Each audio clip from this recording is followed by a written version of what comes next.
Hello, I am Monika from IELTS 9। So इस video में मैं आपको ये pie chart IELTS writing task 1 के जो पाई चार्ट हैं उनको कैसे एक्सप्लेन करना है, उनका इंट्रोडक्शन कैसे लिखना है, ओवरऑल पैराग्राफ कैसे होगा, उनकी बॉडी डिटेल पैराग्राफ्स, उनको कॉम्बिनेशन ऑफ एनी इंफॉर्मेशन वो कैसे लिखना मीन्स पूरा एस्से कैसे लिखना है वो हम यहाँ पे इस वीडियो में देखेंगे।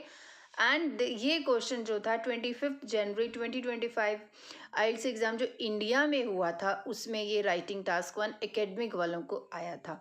ठीक है, अब मुझे ये क्वेश्चन मिल गया है राइटिंग टास्क 1 में। सपोज तो हमारे पास 60 मिनट्स देंगे राइटिंग टास्क के लिए, तो 20 minutes, first 20 minutes set it for your writing task 1। इससे ज़्यादा नहीं लेना है, बाकी 40 मिनट्स हम एस्से के लिए स्पेंड करेंगे। ठीक है, अगर यहाँ पे आप ज़्यादा टाइम लेते हो तो वहाँ एस्से की परफॉर्मेंस में थोड़ा असर पड़ेगा। It's better to fix your time for 20 minutes. ठीक है, अब मुझे क्वेश्चन मिल गया है, उसके बाद हमें क्या करना है ये देखिए। मुझे क्वेश्चन मिलने के बाद सबसे पहले मेरे को डायग्राम दिख रहे हैं कि 2 पाई चार्ट्स हैं, थोड़ा इसको भी देख लेते हैं। 2 पाई चार्ट्स में जैसे यहाँ कलरफुल है लेकिन आपको वहाँ कलरफुल चीज़ें नहीं मिलेंगी। तो क्या मिलेगा आपको वहाँ पे, आपको जैसे थोड़ा सा डार्क ब्लैक हो गया, फिर थोड़ा और लाइट ब्लैक हो गया, फिर थोड़ा और ग्रेइश हो गया, ऐसे करके शेड्स में they will give it to you. ठीक है, तो अभी मुझे दिख रहा है कि यहाँ 1 2 3 4 5 5 जो कैटेगरीज मुझे दिख रही हैं, इसमें भी 5 कैटेगरीज हैं। कलर शेड सेम है बट इनके नेम्स अलग हैं। तो क्यों नेम अलग हैं? तो इसके लिए मतलब कि इन दोनों की जो वो है इन दोनों की जो टाइटल जो है इनका वो अलग होगा। तो अब क्वेश्चन स्टेटमेंट को भी एक बार देख लेते हैं। द चार्ट बिलो शोज, एक चार्ट नहीं है, क्वेश्चन स्टेटमेंट कैसा रॉन्ग लिखा गया पता नहीं। The chart below shows the types of communication training taken by employees in an international company and reasons why they took part in this training। तो मतलब पहला जो पार्ट है types of communication training taken by employees in an international company, ये training के बारे में बता रहा है और ये रीजंस बता रहा है why they took part in this training. तो हम देख लेते हैं एक बार कैटेगरीज के नाम, तभी थोड़ा ज़्यादा समझ में आएगा। पिंक वाला है इंटेंसिव ट्रेनिंग, फिर ब्लू है डिस्टेंस लर्निंग, फिर ग्रीन है सेल्फ ट्यूशन, फिर पार्ट टाइम, ये भी पार्ट टाइम ये भी पार्ट टाइम, बट ये वाला है वीकेंड टाइम और ये वाला है इवनिंग टाइम। एंड यहाँ पे देखो पिंक वाला है कम्युनिकेशन विद क्लाइंट्स, ये फिर पर्सनल इंटरेस्ट है, उसकी वजह से कोई एम्प्लॉय अटेंड कर रहा है ट्रेनिंग। फिर बिजनेस ट्रैवल है ये ग्रीन वाला, फिर हॉलीडे ट्रैवल देखो कितना ज़्यादा है 46%, around half of the percentage, half of the segment of pi chart ये इसने ही लिया है। फिर अदर रीजंस 13% है। ठीक है, तो हमने इसको पढ़ लिया। यहाँ पे फर्स्ट कैटेगरी कौन सी आ रही है, ये वाली हाईएस्ट, ये वाली हॉलीडे ट्रैवल, और यहाँ पे 39% है पार्ट टाइम इवनिंग वाले जो हैं, इवनिंग टाइम में जो पार्ट टाइम ट्रेनिंग लेते हैं वो। फिर उसके बाद ये दोनों इक्वल हैं। ठीक है, ये देखो मैंने लगाया, ये मैंने इंग्लिश में जब वीडियो बनाई थी तो उस टाइम पे लगे हुए थे। तो एंड लीस्ट इसमें 10% है, यहाँ पे लीस्ट 5% है। क्या है ये, डिस्टेंस लर्निंग। ठीक है, अब हमने सब कुछ इसका एनालाइज किया। अब बारी आती है इसके, मैं थोड़ा रूल्स बता दूं जो न्यू है, जो बिगनर्स हैं आइल्स के लिए, उनके लिए। तो रूल्स में ये है कि 150 वर्ड्स मिनिमम वहाँ आईडीपी ने दिया है, लेकिन आप 140 145 भी चलेगा। अगर आप एरर नहीं करते हो तो 140 45 में भी अगर आप इसको समराइज कर देते हो तो भी चलेगा, बेंड स्कोर्स आते हैं, बट अच्छा क्वालिटी लिखना है। एंड मोस्टली ये तो इन्फॉर्मेशन बहुत दी है, देखो कितनी कैटेगरीज हैं, तो ये तो 170 180 वर्ड्स 200 तक भी चला जाता है, तो कोई प्रॉब्लम नहीं है। ठीक है, तो इसका 20 मिनट्स मैंने बताया, 150 बताया। एंड पैराग्राफिंग इम्पॉर्टेंट है, तो 20 मिनट्स को कैसे स्पेंड करना है, फर्स्ट 3-4 मिनट्स इसको एनालाइज किया, क्वेश्चन स्टेटमेंट को पढ़ा, इसको एनालाइज, इसकी कैटेगरीज को एनालाइज किया, कौन सा नंबर 1 पे है, कौन सा लीस्ट पे, कौन सी सिमिलर कैटेगरीज नज़र आ रही है, ये एनालाइजिंग होती है। तो फर्स्ट 3-4 मिनट्स में हमने एनालाइज किया, फिर उसके बाद हम इसको राइटिंग करेंगे। एंड देन लास्ट के 2-3 minutes please spend for rereading your essay. जैसे ये मुझे मेरी मिस्टेक्स मिली है ना, ये मैंने खुद से करेक्ट किया पढ़ते हुए, तो ऐसे ही आप जब अपना ऐसे पढ़ोगे तो आपकी अपनी मिस्टेक्स खुद से मिलेंगी, जिससे आप एक बैंड स्कोर तो आप खुद ही बढ़ाकर आ जाओगे। ठीक है, अपनी एरर को ढूंढना सीखिए, प्रूफ रीड जिसको बोलते हैं वो करना इंपॉर्टेंट है, तो अपने एरर्स खुद मिलेंगे। तो ये 3-4 चीज़ें हैं आपको फॉलो करनी चाहिए।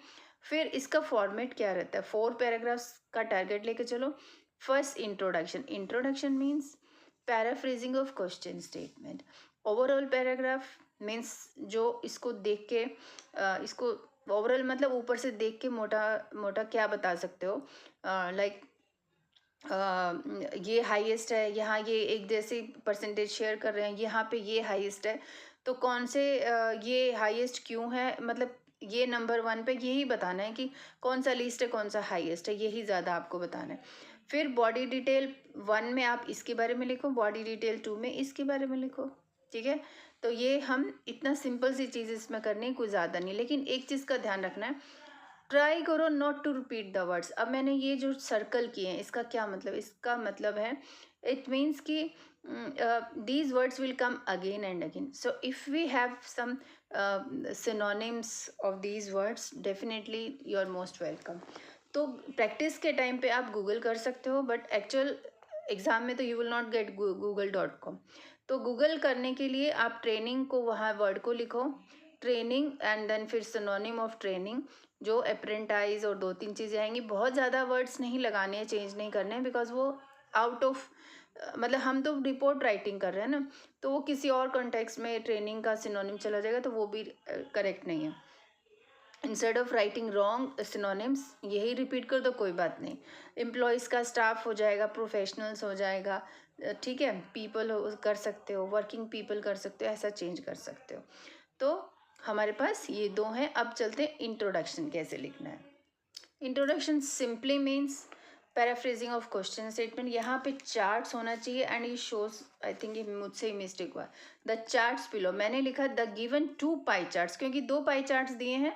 The given 2 pie charts illustrate, instead of show I have written illustrate. अब नाउ इसको स्टेटमेंट को पैराफ्रेजिंग करनी है, same to same, we should not copy it. Illustrate employees had attended communication skills training in an international company और organisation, you can write it, ठीक है। फिर and लिखा है, अब इस एंड की जगह पे एज वेल एज डिस्प्लेज, मैंने यहाँ इलिस्ट्रेट लिखा, यहाँ डिस्प्लेज लिख दिया, देखो। And reasons they are showing, reasons why they took part in this, and displays the factors behind taking part or undergone such training sessions, ठीक है।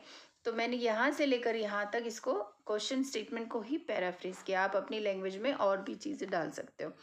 फिर एक और लाइन है, क्योंकि ये पाई चार्ट्स हैं, वी हैव परसेंटेजेस ओवर है, तो एक इम्पॉर्टेंट लाइन है, ये एवरी इंट्रोडक्शन में आनी ही आनी होती है, but map diagram, process diagram में we should not use it, because वहाँ कोई डेटा नहीं होता। तो लाइन है, the statistical data is calibrated in percentages, ठीक है। और जैसे bar graph, line graph, table के लिए और परसेंटेज, सपोज लीटर्स में, मीटर्स में, number of student, number of per 1000 जो दिया होता है, वो वर्ड्स वो यहाँ डाल देना। जिस भी फॉर्म में पर डेटा दिया है उसी का नाम यहाँ डाल देना, ठीक है। तो अब लिखते हैं ओवरऑल पैराग्राफ। ओवरऑल में हमें ये बताना है कि सबसे ज़्यादा यहाँ ये है, सबसे ज़्यादा ये है, और लीस्ट ये, ऐसा करके बता सकते हैं।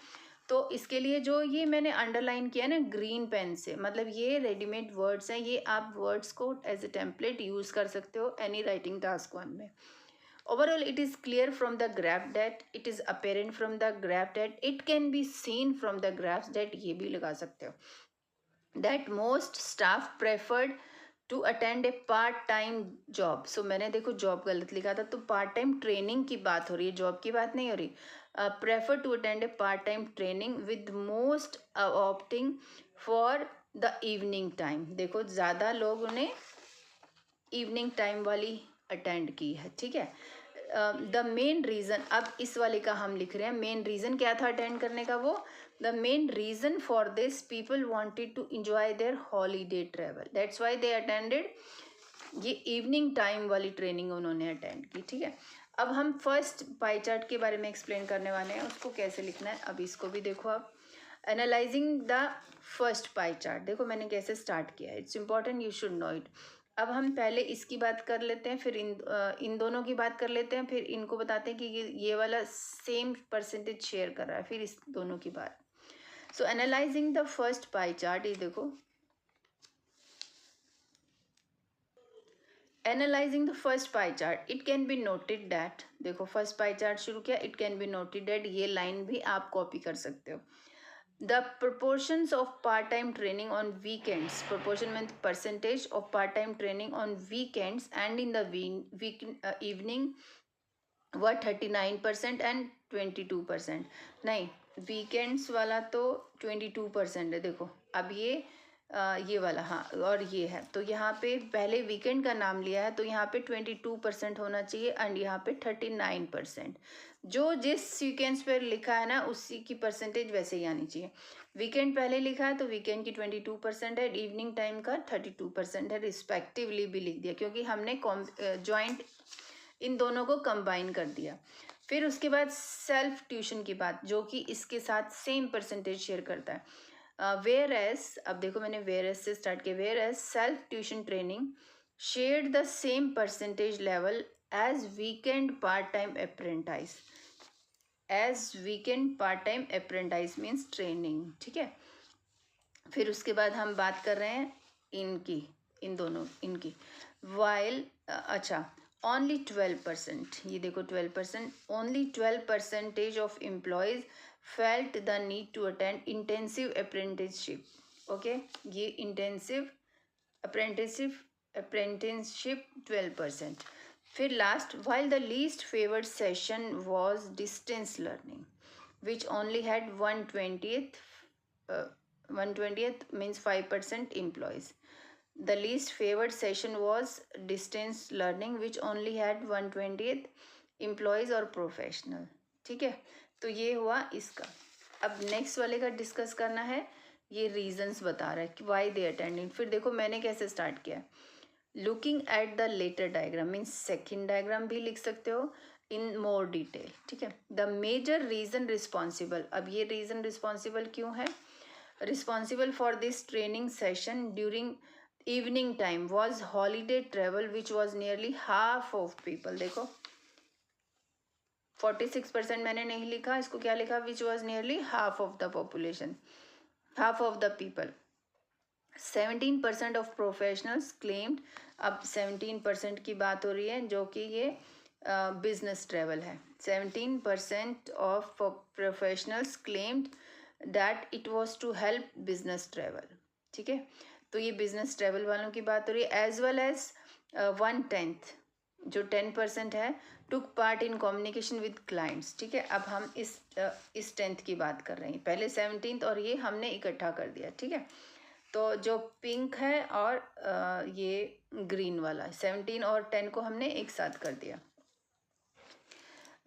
helped as well as 1/10 took part in communication with clients. There were 13% employees, 13% ये देखो employees who took these training classes for other reasons, for other reason. ये 13% ये है देखो for other reason. ठीक है, हमने लिखा इनके बारे में. अब कौन सा बचा हमारा, आई थिंक हमारा ये ब्लू वाला पर्सनल इंटरेस्ट वाला नहीं लिखा आई थिंक. ओके, वो भी लिखते हैं अभी. So this is my this is picture of question statement, this is introduction, now overall and body detail 1 and body detail 2. See this till here it is. So full essay is like that.